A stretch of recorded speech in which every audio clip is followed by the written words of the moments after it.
বন্ধুরা, আজকে আরেকটি গল্প নিয়ে আপনাদের সামনে হাজির হলাম। গল্পটি সম্পূর্ণ শুনলে আপনাদের হৃদয় কেঁপে উঠবে। তাহলে বন্ধুরা, গল্পটি শুরু করি। একটি লোক সুন্দরী একটি মেয়েকে বিয়ে করেছিল। বিয়ের পর ওই ব্যক্তি তার বউকে প্রচন্ড ভালোবাসতো। তাদের সংসার খুব সুখের ছিল। তারা একে অপরকে প্রচন্ড ভালোবাসতো। কিন্তু হঠাৎ এলাকায় এক ধরনের চামড়ার রোগ মহামারী আকার ধারণ করলো। হঠাৎ একদিন সুন্দরী মেয়ের শরীরে ওই চামড়া রোগের লক্ষণ দেখা দিল।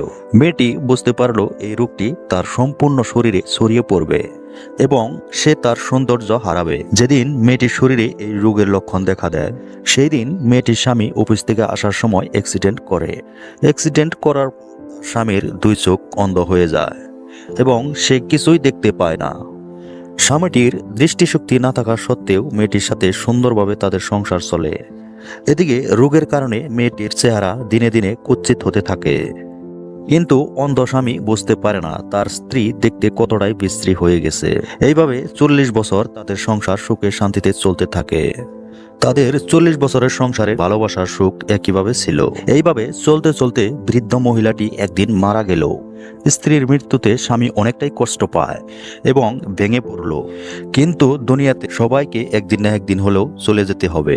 অন্ধলোকটা যখন তার স্ত্রীকে কবর দিয়ে বাড়ি ফিরছিলেন, তখন পিছন থেকে একটি লোক তাকে প্রশ্ন করলো। লোকটি তাকে বলল, তুমি কোথায় যাচ্ছ? অন্ধলোকটি প্রশ্নের উত্তর দিল, আমি বাড়ি ফিরে যাচ্ছি। এই কথা শুনে প্রশ্নকারী লোকটি অন্ধলোকটিকে আবার প্রশ্ন করলো, তুমি কিভাবে একা একা বাড়ি ফিরবে? তুমি তো অন্ধ।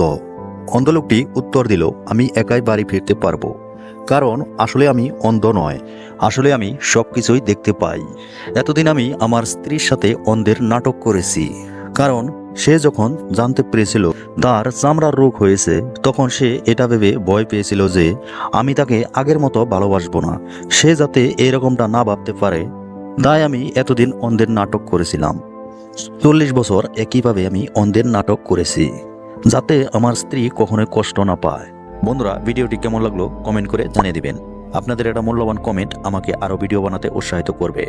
আর যদি এই চ্যানেলে নতুন, তাহলে চ্যানেলটি সাবস্ক্রাইব করে রাখবেন আর পাশে থাকা বেল আইকন ক্লিক করে বাজিয়ে দিবেন, যাতে আমি নতুন নতুন ভিডিও আপলোড করার সাথে সাথে আপনারা পেয়ে যান। সবার জন্য শুভকামনা রইল। খোদা হাফেজ।